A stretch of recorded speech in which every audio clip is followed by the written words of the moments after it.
कमरे के सामने से गुजरते हुए तुम्हारी आवाज सुनी। दारिया जो कर रही है मैं सब समझ रही हूँ।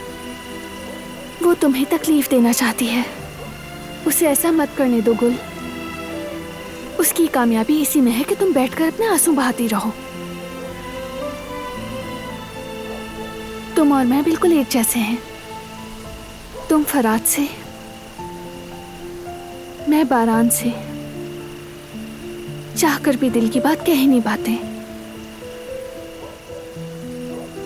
अगर हम हाथ बढ़ाएं तो वो बहुत करीब हैं, लेकिन कुछ रुकावटें हमें रोक देती हैं। हमेशा अच्छे लोग ही क्यों तकलीफ उठाते हैं भाभी? क्या सच्चा इश्क बुराई को शिकस्त देने के लिए काफी नहीं होता? होता है गुल। सच्चा इश्क हर बुराई से और हर बुरे इंसान से ताकतवर होता है।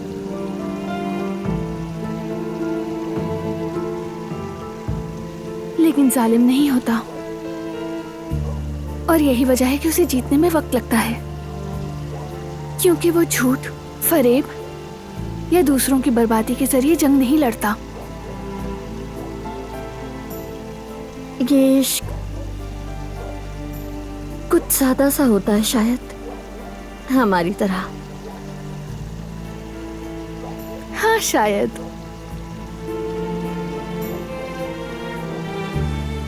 लेकिन हमारी तरह जिद्दी भी है। मुझे यकीन है कि आखिर में वही जीतेगा। ना भी जीत सका तो पछतावा नहीं, क्योंकि इश्क का मकसद जीतना थोड़ी है।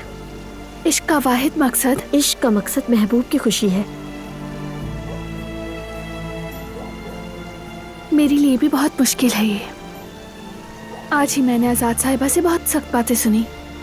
एक तरफ मेरी मोहब्बत है और दूसरी तरफ मजबूरी। लेकिन सब्र कर रही हूं मैं। मुझे यकीन नहीं है कि मैं आपकी जितनी मजबूत हूँ।